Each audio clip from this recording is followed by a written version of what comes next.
Namaskar and welcome to this exciting episode of Sattology Debunking Mythology. Sattology means science of truth, the study of truth. Opposite of that is mythology, which means science of fake lie imagination or study of fake lie imagination.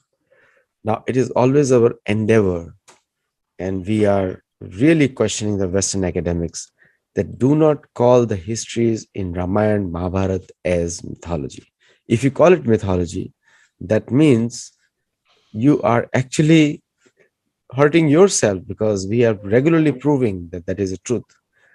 In fact, the most of the Western histories, including Greek, Roman, and most of the Western histories written, including American history, is mythology, really a mythology, because most of this is a cover up to what has actually happened. I have a very, very special guest, and we are going to talk about the mantra, how to use it, and how we can make ourselves successful through mantra meditation. So I have a very, very special guest. He's a sannyasi, the highest order of Varnashram, or the most scientific social system. And also he is a teacher, being a sannyasi. So without delay, let us welcome His Holiness Swami Muktanand Puri. Jai Shri Ram, Namaste. Jai Shri Ram. So last show was very, very well received, Swamiji, and we did go into the mantra, and you spoke about Diksha and Shiksha. You spoke on those topics, and today we are going to talk about what benefits do we get by mantra meditation? What do we learn from it, or what advantages we get? So, floor is yours, Swamiji, and then I'll ask you the next question. Thank you. So last time when we had discussed, somebody had put up a question on the lines of how does mantra gain consciousness, or how does it work more or less, or in that sense, how does it affect us? So you can, in that sense. So I think the question was little directed at how it gives us that consciousness. But the what struck me later on was we had discussed everything, quite a few things actually, but we seem to have left out how really the mantra works and what is behind it. So if you remember last time I had mentioned that this is a nada, and nada is unstruck sound. So in the beginning there was Om, and then from Om arose the Akshar. Akshar are more, we can say it is Sanskrit alphabet. Sanskrit alphabet, Akshar, the word translates as that which cannot be destroyed. So these are syllables in a certain sense. So when we start practicing the mantra, how does the mantra work? How does it affect us is what we will be discussing. So firstly, a lot of these mantras, when we look at the Bij mantras or Om itself, we give it a meaning, but it's actually, in one sense, it is also without meaning, in the sense that it is a sound, another, and we attribute a meaning to it because of the effects it gives us when we start doing the practice of the mantra. So there are three different things. One is the meaning of the mantra. The second is the intention of the mantra. And the third is the vibration of the mantra. So these vibrations of the mantra, they can be very specific. This is typically, suppose when we discuss about mantras, then we have the Bij mantras, we have mantras which are a combination of Bij mantras and alphabets. We have mantras where there are alphabets. Then it also depends on the which Devta and Devi. That this, I think, topic we will take up some other time. But today, what we will try to do is how it really works. So this mantra, when you start repeating it, it starts giving a particular kind of energy. And then you have texts also which are there. So texts also have a certain energy. Now, it's easier to understand the difference in a text. For example, there is a particular text known as the Shatlashtakam. In the Shatlashtakam, they have the Shatla Devi is a form of the goddess Durga. She is known basically as a healing, a Devi who does healing. She is supposed to be healing things like chickenpox and smallpox and any kind of eruptions on the skin and body and so forth, so on and so forth. Now, when you read that, it writes that any kind of eruptions it will heal. In the beginning, there is something called a Vinyo. When you read the Vinyo, it says that there is this eruptions of any kind, it will heal. When you actually start doing the practice of the text, you will find that it has a different and entirely different effect. For example, what it does is that it works like a shield in a certain way.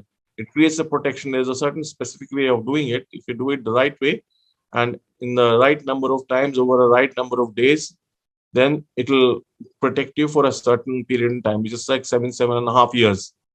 Secondly, it has this quality of cleansing your system out, and you feel there's a huge purification that goes on. And thirdly, it will raise your spiritual energy and give you a deeper possibility to meditate. So this is the effect of the particular mantra. On the general, it will also calm you down as a person. So this is one effect of the mantra. Now, on the other hand, there are other mantras which, when you do, they will give you a completely different energy. For example, if we take Ganesh Upasana, the Ganesh mantra. Now, Ganesh also, we have actually got, I think, something around 92 or 96 where forms of Ganesh.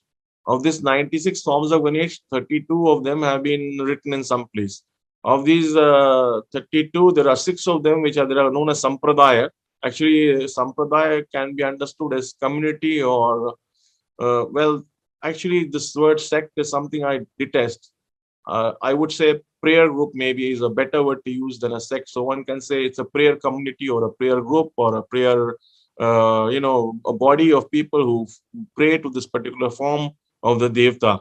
So now each one of those has a different, specifically different energy, and then when you pray to them, they will have a different effect for that.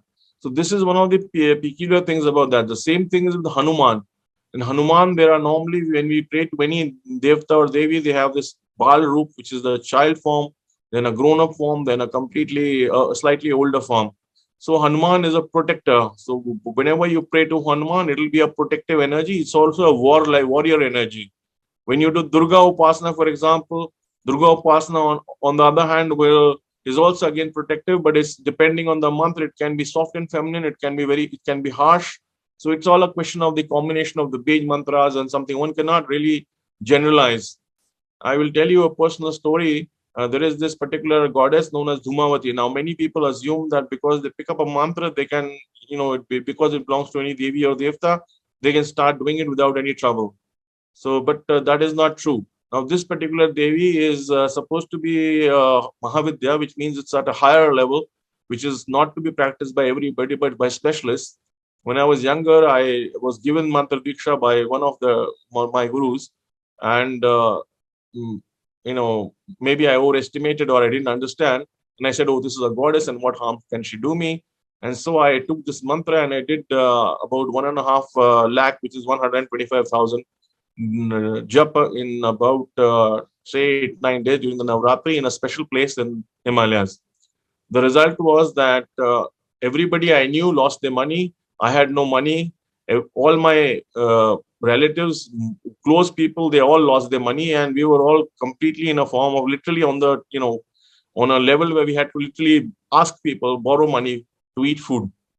So, and then later on, when I asked somebody, I was told that, oh, this form of Devi is actually a very, very fierce form of Devi. She will make you poor and bring you to a level where you will go on a spiritual path, but she will not give you plenty of money and plenty of material wealth, which is what everyone wants. So, of course, it worked for me very well because eventually it all went down, and then I went into a deeper spirituality. I started looking for my Guruji, Swami Shukdevanand Puri, who I finally found, and so it worked fine for me. But for a normal person who tries to do this, and I was told later on by my gurus that, so Swamiji, you got away from this because maybe by birth you are a Brahmin, so intrinsically you have some energy. So maybe that, and you did some upasana because you become a sadhu now. So that is why you have some basic energy, which is what saved you. But what I'm trying to say is that, a lot of people go into the internet and they find mantras, and a lot of these mantras are not right. And then when they have an effect, so the effect, the way they can affect you is not essentially always going to be positive. So similarly, like you have a Mahakal, which is a form of Shiv, again, which is something which will, will protect you. So this is one of the things. Now, here one must understand one thing, that firstly, it depends on what sadhana you picked up, what mantra you picked up and started to do. It's always better to go to a guru, ask him for a mantra, take a mantra and do it under guidance, because one can get into a lot of trouble, as you can see here from my experience. The second thing over here is that when you start doing a particular month or any other practice, the effect depends on how much you do it. So, for example, if you are making food, you put in a little bit of salt and pepper. When the salt and pepper is too low, it is not tasty enough. So you need to put in more. If you put in too much, then you can't eat it. So exactly the same kind of thing is there with the mantras. If you are doing too little, then it really won't change you.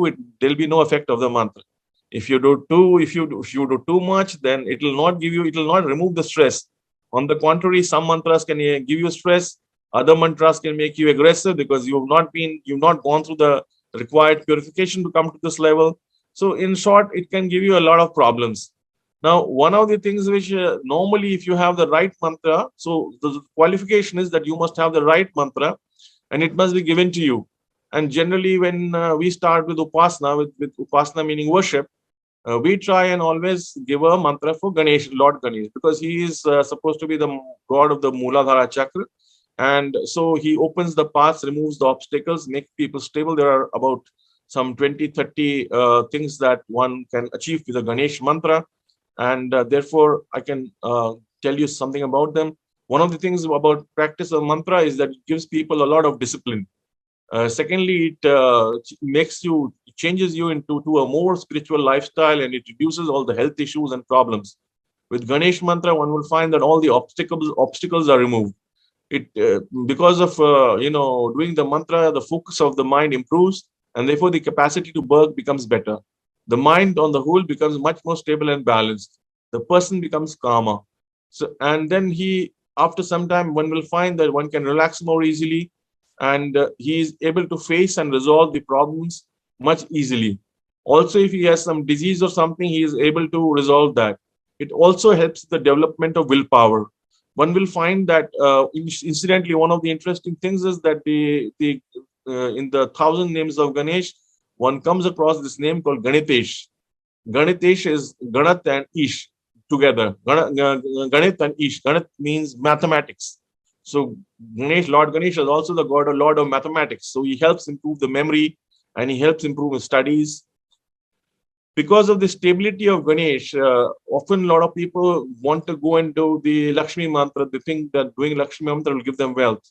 But the thing is, wealth may come in, but it will go away because you don't have anything which stabilizes you. So, in a certain sense, it's like having a bowl in which there is a hole. And whenever you get the money, but it goes out because there is nothing to stop it.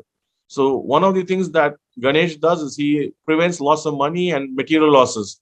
When you do the practice of the Ganesh mantra, this is one of the effects. Of course, again, like I said, there are 5, 6 of them, so it depends on which mantra. And once we are saying that it's the right mantra, let's put it like that. Then it opens the path for spiritual and material progress. It helps resolve financial problems and issues in a very, very easy manner with a cheap solution often. One of the interesting incidents which happened was that I had this Shishya, a lady, actually the family, the husband and wife were there. So, and they had 3, 4 daughters. They wanted to marry their daughter. In India, marriages are a big affair. They were reasonably well off, but they were not very, very wealthy. And in India, sometimes a wedding can cost a huge sum of money. So this lady was very, worked up about this and said, Swamiji, please help me. So I said, you have to do Upasana yourself and that will help you. So she said, I'm willing to do it, but you please give me a mantra. So I gave her a Ganesh mantra to do. She practiced it regularly. After some time, when I came back after about maybe a year, she tells me that Swamiji, my daughter was married. And the very interesting part was that this was all done with very little money. I don't know how this worked out, what you did, but I said, so I didn't do anything. It's the effect of the mantra itself, which helps do this. And then because it sort of stopped this, the loss of, or this hole is blocked from where your money and everything is leaking. So therefore, what will happen is that you will find that you are able to accumulate money as well as spiritual merits. Most mantras will always protect you against accidents. They also reduce the fear in a person when one starts doing practices, and this also what I observed is that a lot of people, when they are doing works, there are incomplete works which they do. So these incomplete works are often completed and concluded. They get resolved. Also, when you are doing certain works, you'll find that they become enhanced and the results become better. One of the other things I would like to point out over here is that normally when we are doing sadhana, in the Hindu system, we have many things which are a part of it. So one of it is one reason for, so typically you will find many people who are working hard, after putting in a huge amount of hard work, they are not able to get the right results for whatever they do. There are two, three reasons, multiple reasons for that. One of the reasons is because of the sins they have done. So we have a special practice which is called Arish Nivaran. There are actually two practices, Arish Nivaran and Anish Nivaran. Arish Nivaran means getting rid of all the sins which you did in the past, which are not letting you move forward. Anish Nivaran means anything which is going wrong, which is bad, which will protect you. So Arish Nivaran is something which we recommend that everybody does regularly, so that when people start doing the Arish Nivaran, these sins which are there, they go away and they let a person move further. Second thing is, which many of the Westerners may not agree to, but I found this to be a very common problem even among the Westerners in different places. It is that in India we have a system of doing something for our ancestors when once they die. So one would imagine that how would it matter? But on the subtle level, there is a whole theory about it, of how there is a connection between the person who your ancestors who were there.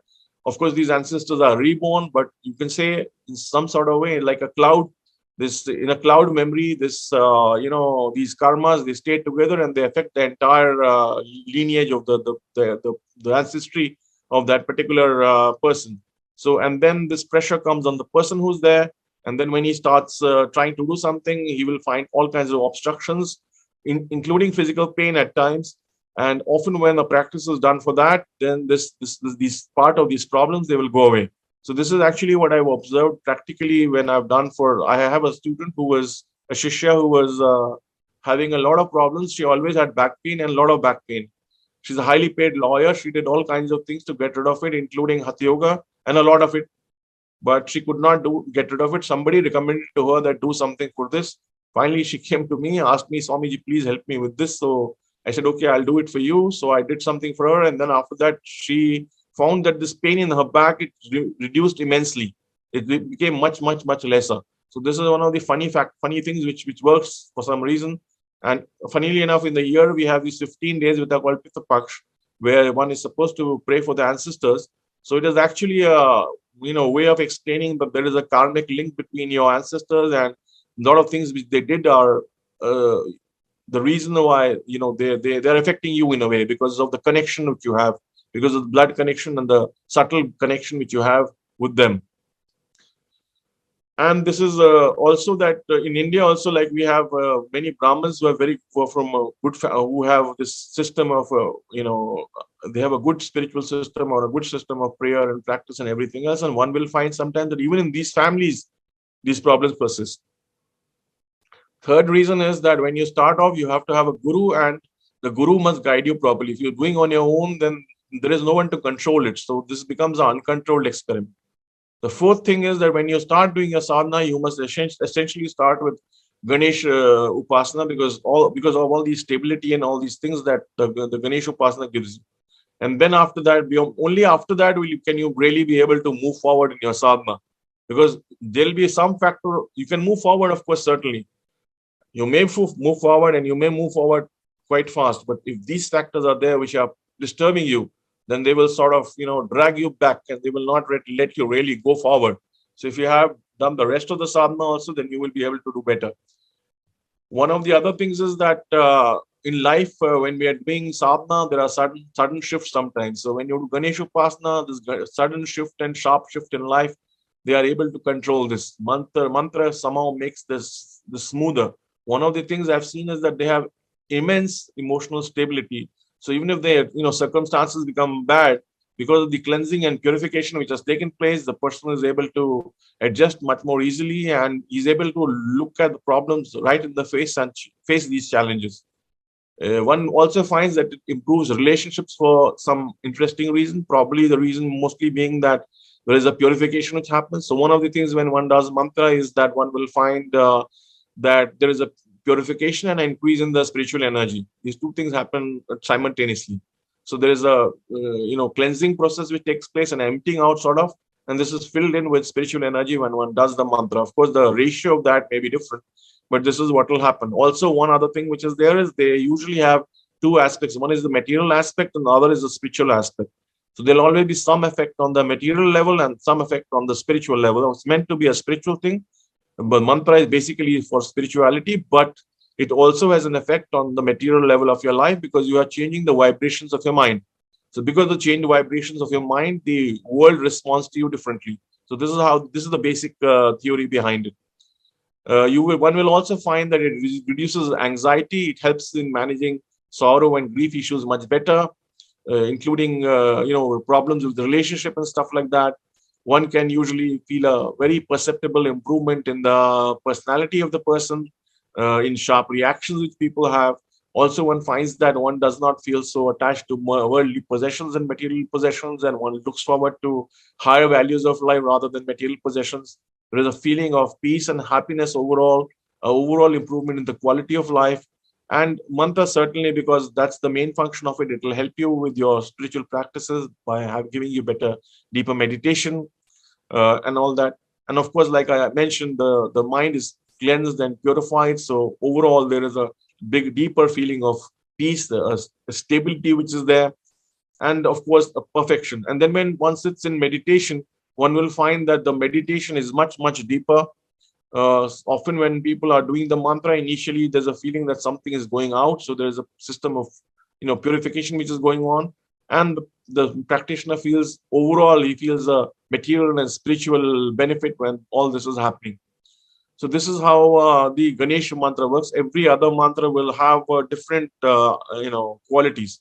So mostly you will find a lot of these qualities, but depending on the kind of mantra you've taken, there will be a difference. Now again, when we talk about practicing the mantra, what happens is that when we are doing the mantra at that point in time, we find that the mantra will the subtle body is sort of in a layer of, it's like a net. It's a kind of net which is there. It's kind of difficult to put it in words, but it's got the same form as the physical body. But beyond that, it has an energy, and these energy nets are there. And in the energy nets, there are particular systems of storing all the memories and all the things that are happening, all the emotions, and all that gets stored in a certain specific way. So mostly, what is disturbing us is the negative emotions which we have. To give you an example, let's say you're working in the stock market, and you thought you had a good opportunity. You invested some money in the stock market. When you invested, you had a big loss, and now you're scared after the loss. Now you have money, you're sitting and watching what is going on, and you see another opportunity where you can really make money. But because you had a loss last time, you're not able to buy because you're scared. So this fear has come in. It's the emotion which you have. This emotion is not letting you work. Same thing goes for relationships. Say, for example, you have a partner, a boy or a girl who you like, who love. Maybe he or she left you, and they hurt you. And when you went, you had a whole lot of emotions which were there. And then somebody comes along, and the person, he or she, is a very nice person, and maybe is the right person for you. But because you have all these negative emotions in between, they're disturbing you, and they're not letting you really see this. So, and this is applicable to both pranayam and mantra and all other spiritual practices in general. It's not just applicable to mantra. Mantra will help in this also. So will pranayam, so will meditation. All these things will help in that, and they reduce this emotional load which is there, which is disturbing the person. Once they so in the on the subtle level, we have these three. In the subtle body, we have these three layers which we call koshas, which are the pranmay, manomay, and vijnanmay. So pranmay is actually an interactive sheath between the physical body and the subtle body, between the mind and the body. So when suppose you want to move your hand, so somebody has to order it to move the hand. Now the mind has ordered to move the hand. So this mind is not the mind and the brain are not the same thing. They're different things. The mind is a subtle structure. The brain is a physical structure. So the mind is ordering the brain actually to move the hand. That is ordering the physical body to move it. And that's how it works. The pranamay kosh is the in between thing. Then the manomay kosh is actually the body, it's the emotional body in my understanding. It is where all the emotions are stored. And then beyond that, you have the vijnanmay kosh, which is the body of intellect. This body of intellect is what takes the decisions. When it has to take the decisions, it's covered by this body of emotions. So the emotions are the ones which disturb and do not allow you to take the right decisions. So cleansing the system, part of the purification is cleansing this out. removing all these, these negative emotions out of the system. Once they are removed from a system, then you're able to, or if they're reduced, you're able to see more clearly and take more decisions with good decisions, better decisions, without being affected by these negative emotions which are there in your mental, in your manomai kosh, in your emotional body. So this is the way, one of the way it works. Now, when it starts working, the mantra will go and start making us, I kind of goes through this energy web and creates a hole, and it finds the place where these negative emotions are stored, and slowly, little by little, starts cleaning all of them. Of course, when we are talking about mantras, the pranayam, it will cleanse all of it. But when we do mantra will be relatively more specific. It will not go into every area in the beginning. It will eventually go into every area, but in the beginning, it will affect one area more depending on the kind of mantra it is. So this is how the mantra will work. So when we talk about karma, we have these three karmas, which are, in Hindi we call them, Sanskrit is Sanchit, Prarabdha, and Kriyaman. Sanchit is the storehouse of the karma, which is there, which is from many numerous lifetimes, which you have. Prarabdha is the karma which is functional right now. It's so you can look at Sanchit. If you are looking at, if you have a computer, it's like a memory which is stored, and Prarabdha is like maybe the one can say, I don't know if the RAM is the right word for it, but maybe RAM. But you can say it's interactive between the two. So it's picking up something from what is stored, and it's something which is working both together. And Kriyaman is which is totally working, which is at the present moment. So normally we deal with the Prarabdha karma and the Kriyaman karma. So when we start practicing the mantra, then what the mantra does is it starts cleansing these karmas. It starts cleansing the Kriyaman and the Prarabdha karma. So how basically the problem is that how karma. I'll tell you a little bit about karma. It's a topic by itself, so I won't go deeply into it, but just some basic things so that you can understand what we're talking about. So we have three things in karma, three basic things which we'll take now. So this is much longer, but for the sake of understanding, you have the karma itself, which is the karma means a deed. It can be mental, vocal, or physical. Then that has a result. Then that result creates a pattern which is called samskar. That's how they work. Now, what is happening is that in your past life you did something and you created a pattern. See, for example, you spent your time in a last lifetime, for example, going and listening to rock music or tripping. And when you were tripping and you were enjoying yourself, you created the sanskar to get attracted to that. So what happens is that when you get a chance, you start going, you will start going and getting attracted to it.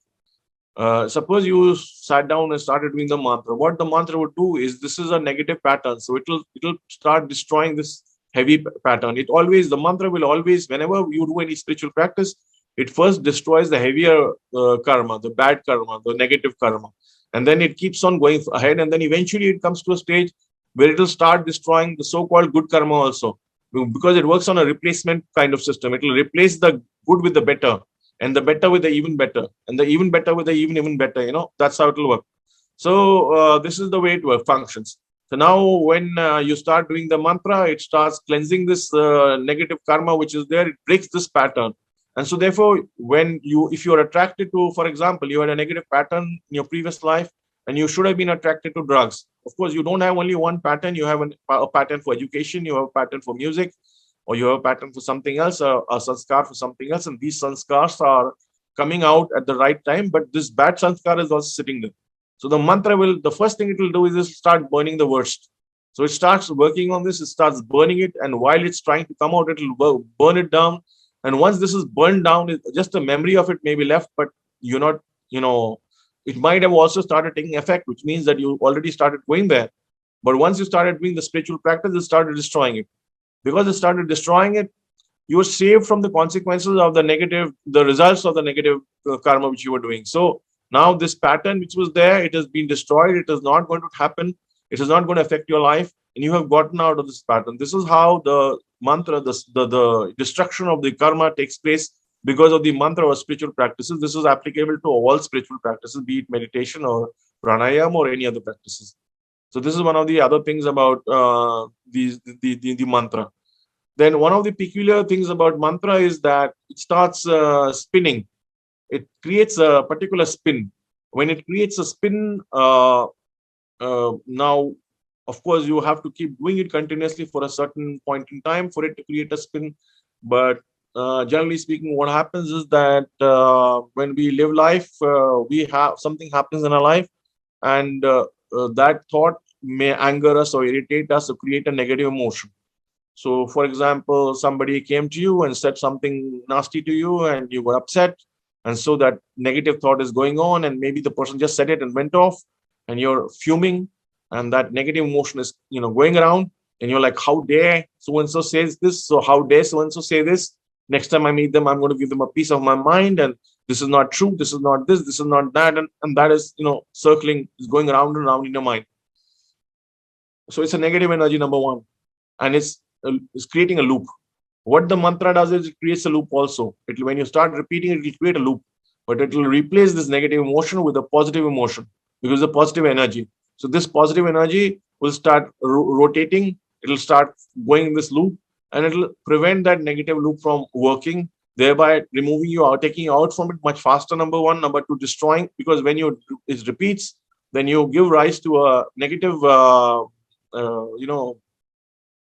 sanskar, a pattern, because this is continuously, it's working in a certain way, and we have this certain emotion, and most of the time what happens is that people are comfortable with a certain emotion, and that is the system, and they feel comfortable with it, and they kind of out of habit go back into it.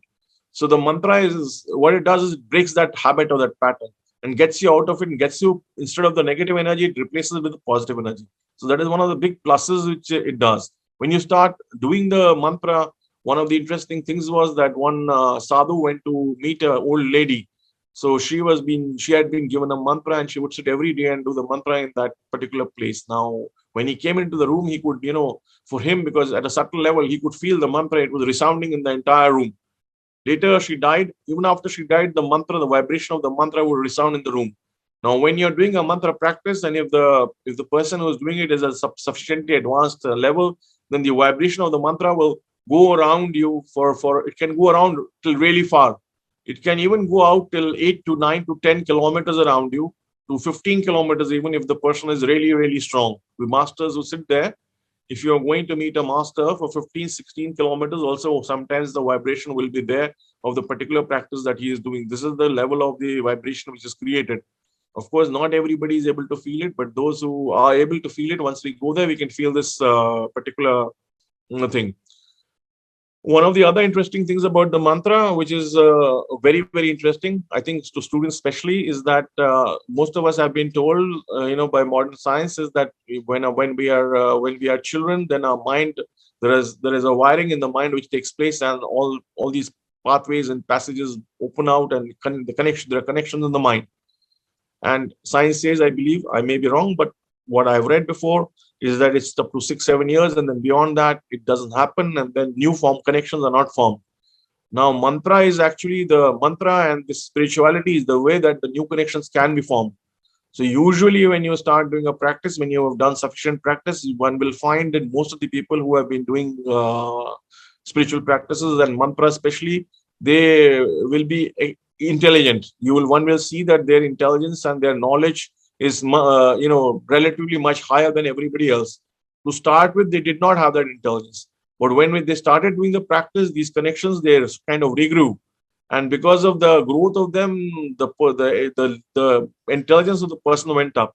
Also, by itself, Sanskrit has this peculiar quality that it's supposed to improve memory. There was a whole research paper on that. I think if you look around, you will be able to find it. That the part of the mind which is good for which is for improving the memory. They found that people who recite chanted Sanskrit and Sanskrit mantras, they found that the memory, this part was slightly larger, and therefore this is one of the things which Sanskrit language does. Typically, like I had explained with the Ganesh mantra also, most mantras have an ability to heal the body and the mind. So, and then there are some specific mantras which are only for healing, which one can do, which will help you heal yourself. Practice this discipline of practicing mantra regularly. In our spiritual thing, we have these three kind of energies, Shakti we call them. or one can say powers. They're a form of willpower. They're called Kriya Shakti, Ichha Shakti, Jnana Shakti. They are, in one way, they have a technical explanation also. In another way, these are also, if one can say, they're not like the regular willpower. They increase your willpower, but they're at a much deeper level. So one will find that spiritual people, when they want to change something, they can decide at one shot that I don't want to do this, and they will not do it. The normal person will struggle in making a decision. So one of the things which happens is that when you have been doing regular practice, any kind of spiritual practice for that matter, but mantra especially, it will help you to build your ichha shakti, your willpower. And this willpower is not the willpower to wake up early in the morning only. It's a much at a deeper level. It's the willpower in which you can, say, transfer energy from one person to another, for example. Or you can decide to do something, and that particular thing will happen because you decided to do that. So that is the level of fructification of the willpower that can happen when one practices very regularly. Of course, it is not like it's not something which will happen to everybody, in the sense that you have to really be at a very high level to have something like this happening. So it's not like you start doing the mantra and today, after 1 year or 2 years or even 10 years, this will happen, because it all depends on where you started off from and which level you're at. But it is possible to do this. Then one of the functions of mantra is that when you repeat it regularly, what it does is that it kind of prepares you for shocks. So suppose you're going in a car or a bus and suddenly you brake and then there's a shock. So if you have been doing the mantra regularly, one will find that the mantra will start automatically working. So basically what is happening is that suppose you had an accident or something, and you'll be wondering what will happen, but at that time this mantra will automatically take over. Now suppose somebody had an accident or something else happened and he died. When they die, this becomes, because the repetition of the mantra has been for a very long time, it becomes the prime energy of the mind. So this is the deepest pattern, deepest sanskar. This sanskar will take over and it will protect the subtle body at that time, and then eventually the subtle body also collapses and all you have is the causal body. And then this energy will guide you into your next lifetime, which means that it will help you find the right kind of spiritual parents so that you're born in your next lifetime. This is the understanding of it. It's a deep explanation, but I think broadly speaking, one can explain it like this. So there are also many other things which we can go in and I can explain, but I think I have already taken up a lot of time. So I will give you a chance to ask questions. No, I didn't interrupt you because you were explaining all those things. And one question I have, Swamiji, is like these mantra, like it is said that it is very important to receive a mantra in a parampara. They say that the mantra is not powerful if you don't receive in a parampara. Yes. Is that right? Yes. So, most of the people who are listening to the show, they are mostly from the Western origin people. Now, they don't have parampara. Now, how do they get connected to a parampara? Parampara means traditions for most people. Yes. So everybody's coming to the West these days, and you have aircraft. You can fly down to India. So and find somebody. Of course, when people come to the West, they tend to give the mantra more easily. When you come to India, then the masters here have their own system. They usually see if a person is, worthwhile being given the mantra, and so they will not give it to you immediately most of the time. But normally, when the people come to the West, then they are more open to giving the mantra because they have some system so that they give it to you and you can try. Maybe they don't give you something very big, but they might give you something small so that you can start off. And also, if you know somebody, you can ask them to pass on some text or something in the meantime. There are also a class of mantras known as Sabar mantra, which we will do in some other show, which are not necessary to be given directly. They can be told over the internet also. If somebody repeats it, one can hear it and write down the mantra and do it. And there are some specific days they will explain the system of how to do it, and one can do it, but they are much longer. They're not like a Bij mantra. So the Americans are generally accused of changing everything. And they get something and they start changing it and improvising it. Like recently, it's a very common thing now, goat yoga. So people are doing yoga and the goat is walking on their backs. So it's been a lot of these kind of changes they do. So how do you, like, how will a parampara maintain a purity of the mantra and chanting of that mantra when there's so many changes people introduce? So when people introduce these changes, there is a reason for everything always. There's a reason for the parampara. The reason for the tradition is the parampara is that these mantras and these practices have been tested over centuries. So because they have been tested over centuries, people, we know for sure what the result of this particular experiment will be. Now, I don't know. Firstly, the tradition which we are talking, what you're mentioning over here about this goat yoga and all that, this is all physical stuff. So it is not so deep. It is relatively on a superficial level. So therefore, this superficial level, when it is there, one finds that it will not damage much. But if you had to do this with something which you don't know, like the mantra or pranayam, then the damage would be much greater. So it is not advisable for you to do that. If you do that, firstly, you're moving away from the tradition. Secondly, you're likely to hurt yourself or damage yourself, and you don't know what result you're going to get. So that is one of the reasons why one must not do that. If you do it, then you will simply move away from the tradition, and the power and the right result which will be there will not come when you move away from the tradition. So therefore, it's not worthwhile, in my opinion. The one of the biggest challenges that comes in, especially when you're teaching mantra where people are changing a lot. So is that that the purity is the mantra purity of the mantra gets affected, people change it? So when you have a beach mantra or something, you can't really change it. No, you have to do what is being given to you. You're going to repeat that. If you get a bigger mantra and you try and fool around with it, you have to be an expert to be able to fool around with it. You also have to be at a certain level of energy to be able to understand how the change in the energy will work. So then some mantras one can make some changes at times, but that is when you really understand what is going on, and when you have studied a huge body of sea of mantras. It's like an ocean. So at least you have to have studied a sea, then you can start off kind of think to do something. So like Sabar mantras, I can create them, for example.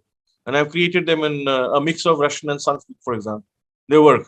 I tried to do that in Latin and Hindi. It didn't work. And Sanskrit. The languages don't seem to gel. So one can do that if you want to be creative, you can be. But you have to be creative. You have to have a really good knowledge and be an expert. If you're not an expert, then it will not work. It's that simple. So one, like, a lot of people are from the Muslim traditions and Christian traditions also, Yes. and Jewish Yes. traditions also. Will the mantras work for them? So my take on this is that the mantra works for everybody. It's not that the mantra will not work. But the issue here is more of the beliefs. Now, are they interested in taking this up?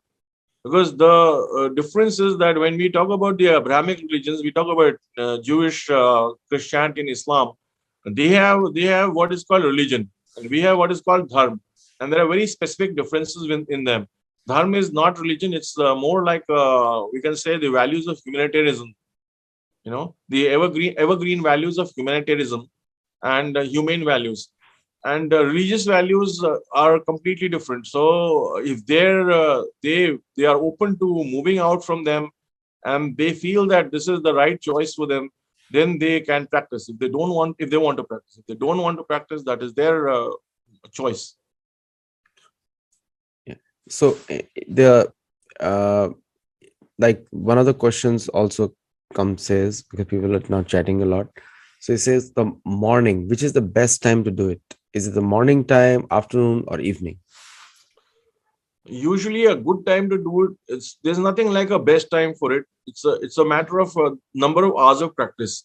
But one of the good ways to do it is usually to get up and do it in the morning, because at that time you have very good spiritual energy. So you can get up and freshen yourself. If you don't want to really freshen yourself, you can wash your hands, feet, face, and get a asana and sit down on that and start doing the mantra. The other time to do it is at night before you go to sleep, because when you do it at night before going to sleep, then after a few days, after maybe a week, 10 days, depending on the person, usually, and depending on the length you do, suppose you had to do it 1 hour, then you will find that the mantra will become might work automatically during the night. So this energy gets carried forward through the whole night till the morning, and then you wake up in the morning and again sit for doing your mantra and meditation. So this energy is like, you have a huge period of time where the energy is with you, and then when you go through the day, there might be a little bit of a break, but then again evening time you start again. So that way it gives a magnified result. So, one more question, Swamiji, and the question is that when we talk about the multiple belief systems, and you Yes. correctly said dharma is not religion, religion is not dharma. So, in the multiple belief systems, like, do people have to have little bit faith in the mantra before they chant it, and will they affect their belief? That's what actually the question. So if you have a headache and you take a aspirin, do you need to have a belief? Will it work or will it not? Of course, there is a certain aspect of the whole theory which says that if you have a strong belief that it will not work, it will not work. That is also true, because they did a pinball experiment in which they, put in balls. So when they started doing it, they were coming at a certain level. There was something like some 45-55 was the ratio usually. Now, when they made somebody sit down and decide on any one side, and when this man decided that let the balls come to this side, they were surprised to find that the pinballs on that side increased. So your mind, of course, is a certain factor in everything, and it's a factor here also. But basically, what I'm trying to say is that if your mind is strong and you want to believe that it won't work for you, then there's nothing anybody can do. But if you have a basic level of faith that once I'm being given this mantra, it will work, then it will certainly work. There's no problem with that. Thank you so much, Swamiji, for your valuable time and for coming and sharing this important knowledge. And for people who are interested, Swamiji gives Diksha, and you can visit his ashram. His link will be there in the video. And also, when he visits US, you can meet him. We'll host him in San Diego at least. So Thank you. thank you so much, and Jai Shri Ram. Jai Shri Ram.